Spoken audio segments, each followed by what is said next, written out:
How are you, Mark? I'm great. How's yourself? I'm good. So you've been busy recording a new album. Yeah, I have. It's called A Velvet Hour. It's due out in 2 days. On the 27th? Yeah. How long ago was Cashology released? Oh, it came out in 2010, and it's been a bit of a debacle. Like, with some of the band members that we had didn't quite suit the direction we wanted to take with the new album, so we actually stole one of your guitarists from your state, Dave Hess, from ex-band Sleep Lever.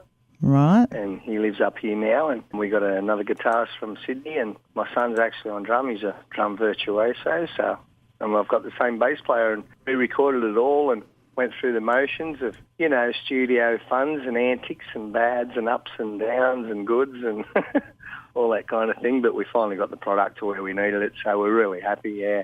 Well, as you mentioned, your son is on drums, and we shouldn't assume that you've got a 5 or 6 year old playing the drums, so you've obviously been in the industry quite a while. Yeah, I have for a while, but I had when I was very young, so it's lucky we're like mates. That's good. Yeah. So how long has Mark Cashin and the Little Hussys been around?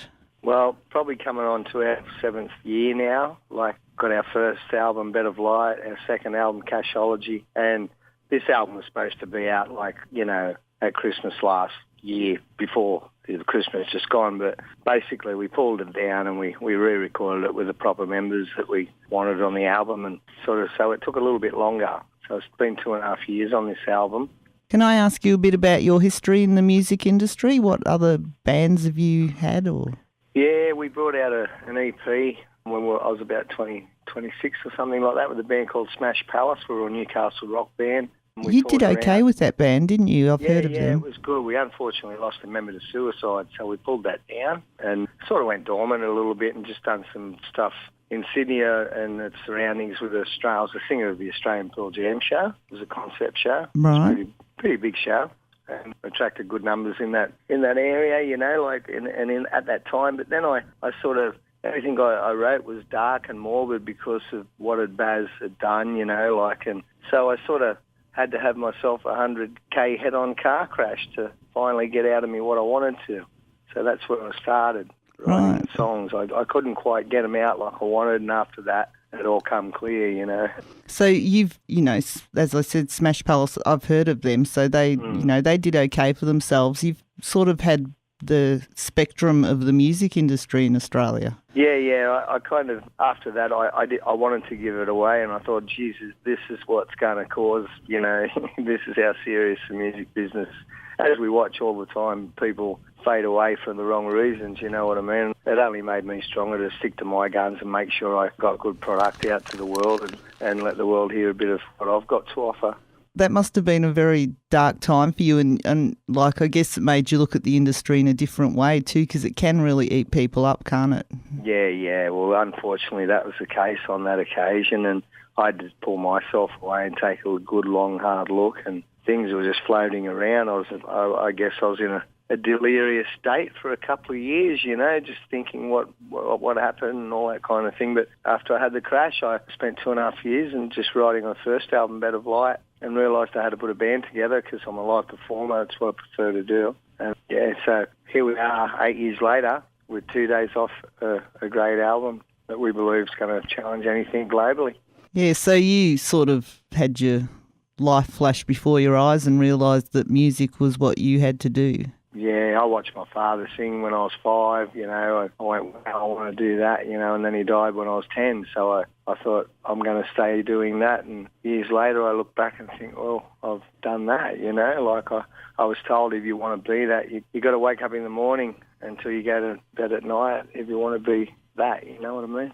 You've got to live and breathe music. You've got to live and breathe it, yeah. Yeah. But this album here is finally getting the songs out that I want to get out, and finally I've had a chance to spread my wings a touch vocally in the studio. Right. So I've went back to the label I've signed with to do the recording. Well, you mentioned you wrote an album after the incident with Smash Palace and losing one of your members to suicide that was cathartic, and then you wrote an album after you had the car accident. Yeah, my Red album, first one, Bed of Light.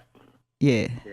And Cashology was about an American refusal, I guess. I was to meet with John Scott, Tom Petty's manager, and it was looking good to get a single released worldwide at the one time. It was for Capricorn Records, but we lost that. It don't matter anymore because we've moved forward.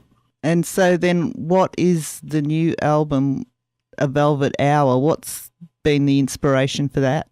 The inspiration, I guess, for A Velvet Hour is to, as I mentioned, is to express my artistic sort of diversity in vocal range, in songwriting. Nothing's progressive. I follow the formula, but I do believe the reactions that we're getting anyway inside the circle, it's a killer. It supersedes 2 albums by far, so it's good. Yeah. Very excited. Very excited. 2 days, I can't wait. It sounds like that you decided to write an album that it's not a cathartic thing. This is just about getting your creativity out. Yeah, this album's more about the creativity with lyrics in an abstract kind, semi-abstract kind of way where we'll relate to everyone in the world. The songs are nice. The songs are full of, worthy content. Yeah, it's a good fusion. I've been under pressure while recording this album, but I haven't felt pressured in the songwriting sense. It all seemed to work, and with overseeing it with the right producer and engineer, we whacked it in all order, and we've got some great choruses. We've got some great verses with some great hooks, and there's some really rock classic, worldwide sort of things in this album. I can't wait for you to hear it. Well, do you have distribution for this? Will it be available in stores? Yeah, it's available. My distribution that I'm signed to is MGM. Yep. Yeah, so you can go anywhere in a record store and sort of order it, and you'll have it in a couple of days through them, or you can simply go the New Age way by downloading. Yeah, I'm on iTunes there. You can look my name up, Mark Cashin, Little Hussys, it'll come up. At the moment, you do have the single For So Long, which is the first single off the album, available on iTunes. Yeah, selling very, very well too. Last Thursday we come in number 1 at MGM Distros for the day. Oh. That was good. Yeah. There's lots of people that got on that and downloaded and we got great feedback from that. And I should tell people, actually, if they go to Mark Cashin Band on Facebook, facebook.com/Mark Cashin Band, you've got links in that to buy the single, and yeah, for sure. They can see the cover of the album and be seduced into buying it. They can see it all. They can see how good looking this album is. And I'm sure it's going to be good sounding too. Yeah, it is. We've made sure we've done a good job. Yeah. Well, having been in the industry and having experienced success and also the downside of it, like you've got your son in the band now, what advice would you give him about the music industry? Probably to stay away from it. Well, then why are you putting him in it? Not at all. All I advise him is he's doing a Bachelor of Music and stuff at the AIM in Sydney. Yeah. So, he's been a drummer since 3 years old, you know what I mean? And the level he's at now, there's nothing else he could probably do, I think he'll do quite well after time, as a session drummer and stuff like that in studio. He'll be a good teacher. I think he's got a great future. Have you learnt a way to be able to be in the industry without letting it, devour you? Yeah. Actually, it's a good question that you asked, Kat. A couple of weeks ago, I was talking to a friend, and he said, I can't wait to hear this album. And I said, I'm not going to worry about this album too much, and whatever happens with it's a bonus, you know what I mean? Mm-hmm. He said, I've been dying to hear you say that for years, he said, because you've just cut away at it, and now the feeling I get, you know what, this album's great, it can speak for itself, and then whoever wants it can get themselves a copy. Right, so not to invest everything into the success of one release, that you've just got to do what you do. No, I'm strong, inner strength, keeps me going, and I wrote that on the first album, keep on going, never give in, no matter what. Yeah. So I've got to live by that. Yeah, and you've got to be true to what you want to put out there and not try and pander to what the industry wants. Yeah, well, I'm very tenacious in the studio. I've been told by producers that have done a lot of great artists in this album that we love and respect and will forever. He told me, he said, you are the most tenacious person in the studio I've met to get what you need. He said, and I respect you for that. I don't want to bring bad music out from my name to the world. I want them to enjoy it. So, yeah, I'm hell-bent on getting what I want. Yeah. And you don't actually have a website as such, do you? I don't bother with a personal website anymore. We just found ourselves it wasn't being updated enough by the how could I say this, by the manufacturer of the website, and we just asked all the time to get things changed, and it was fees that we just didn't do. And we've got one of the best tools via Facebook, so you know, we have got mailing lists in Hotmails and Gmails and all that kind of thing. We have got different networks with the order our product, but yeah, Facebook's been the main one at the moment. Yeah, so people go to facebook.com/Mark Cashin Band. Yeah, press the like button and we'll even give you a present.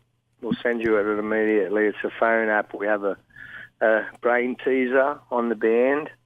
Right. So, yeah, it's available on Apple iTunes. It's called Cash Cards. And, yeah, it's got our emblem there, and it's just a fun little brain teaser thing with a song of ours that plays behind it. Awesome. And you do, if people go into the About section, you've got links to your Reverb Nation, your Twitter and your MySpace. Yeah, it's all there. It's all there. Yeah. And I really love Melbourne. I want to come back. I had a great time when I first toured there. Have you got any shows set up for this release? Have you got like a... Yeah, we'll be announcing the dates on, 2 days after the album release. So 2 days, on the 29th, if people like your Facebook, you'll be putting your schedule of touring up. Yeah. Well, good luck with the album, which is called A Velvet Hour and will be released on the 27th of February and available through MGM Distribution or Foghorn Records. Or a physical. People can simply inbox me personally or our band, we take orders through our Facebook and all that sort of stuff. Yeah, which is Mark Cashin Band on Facebook. Yeah, or my personal, just Mark Cashin. Add me on Melbourne. I love everyone down there. It's great. Great city. Great. It has been great talking, and I hope to catch up with you when you get down to Melbourne later in the year. Yeah. You'll catch up with us. We'll fully be letting you know, Kat. And we'll be telling everyone in Melbourne, shouting it out loud, we're coming to your town. Great, and we look forward to it. Okay, and good luck with the album. You guys hearing the album. Thank you. Bye. Thank you. Bye.